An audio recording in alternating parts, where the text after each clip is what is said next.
brought you by Silver Pumps and Motors. Top quality और consistent performance के लिए सिर्फ सिल्वर पंप्स नाम याद रखना. ఇదిగో మంత్రివర్గ విస్తరణ, అదిగో ఫైనల్ ప్రకటన అంటూ గత కొన్నాళ్లుగా తెలంగాణ కేబినెట్ విస్తరణపై ప్రచారం జరుగుతూనే ఉంది. అయితే సీఎం రేవంత్ హస్తిన బాట పట్టిన ప్రతిసారి కేబినెట్ విస్తరణపై చర్చ జరిగి తీరాల్సిందే. మొన్నటికి మొన్న దాదాపుగా అయిపోయినట్లే. మంత్రులెవరో ఫిక్స్ అయ్యారు. ఇవాళ రేపో ప్రకటించడమే తరువాయి అన్న సంకేతాలు కూడా అందాయి. ఆ మర్నాడే మళ్లీ పాత కథ అయింది. తెలంగాణ కేబినెట్ విస్తరణకు మళ్లీ ముహూర్తం వాయిదా పడింది. ఈ నేపథ్యంలోనే ఇప్పుడు మరో ఆసక్తికర పరిణామం జరిగింది. సీఎం రేవంత్ రెడ్డి మంత్రులందరికీ తన ఇంట్లో డిన్నర్ పార్టీ ఇవ్వడంతో మళ్లీ కేబినెట్ అంశం తెరపైకి వచ్చింది. సీఎం పిలుపుతో మంత్రివర్గం కదిలింది. మా ఇంటికి వచ్చి విందు ఆరగించిపోండి అన్న ఆహ్వానంతో దాదాపుగా మంత్రివర్గం మొత్తం సీఎం ఇంట్లో వాలిపోయింది. ముఖ్యమంత్రి ఇచ్చిన విందును ఆరగించింది. అయితే అదంతా ఓకే, కానీ ఇప్పుడు ఈ డిన్నర్ ఎందుకు? రేపు సీఎం ఢిల్లీ వెళ్లనుండడంతో సడన్ గా ఈ విందు ఏర్పాటేంటి? విందు పేరుతో మంత్రులంతా ఏం చర్చించారో, సీఎం వాళ్లకు ఏం చెప్పారు? ఇప్పుడు ఈ అంశాలే ఆసక్తిని పెంచుతున్నాయి. ఏ రాజు, ఎవరా అమ్మాయి?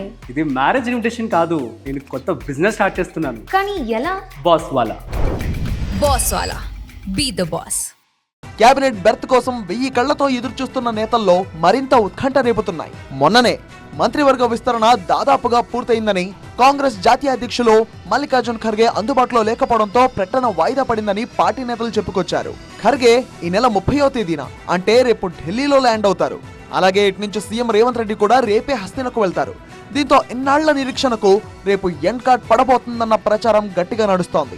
ఆ కేబినెట్ విస్తరణ ఊహాగానాల నేపథ్యంలో ఈ ప్రైవేట్ డిన్నర్ పై తెలంగాణ కాంగ్రెస్ లో ఆసక్తికర చర్చ నడుస్తోంది. విస్తరణకు ముందు సీఎం ఆనవాయితీగా ఇస్తున్న డిన్నర్ అంటూ కూడా బయట టాక్ వినిపిస్తోంది. నేను మంత్రినవుతా అంటూ ఇప్పటికే ఎంతో మంది బడా నేతలు ఉవ్విళ్ళూరుతున్నారు. గల్లీ నుంచి ఢిల్లీ దాకా ఎన్నో ప్రయత్నాలు చేశారు. మంత్రి పదవి కోసం పార్టీకే అల్టిమేటం జారీ చేసిన నేతలు కూడా ఉన్నారు. వాళ్లంతా ఈ డిన్నర్ మీటింగ్ ని ఆసక్తిగా తిలకించారు. మంత్రివర్గ విస్తరణపైనే మాట్లాడారంటూ చర్చించుకుంటున్నారు. ఆ లిస్ట్ లో తమ పేరు ఉందో లేదోనన్న టెన్షన్ లో పడ్డారు నేతలు. మొత్తంగా సీఎం డిన్నర్ పార్టీపై ఓ వైపు ఆసక్తి, మరోవైపు నేతల్లో ఉత్కంఠ నెలకొంది. ఈ ఉత్కంఠకు తెరపడాలంటే సీఎం రేవంత్ రెడ్డి మళ్లీ పోయి రావాలి హస్తినకు.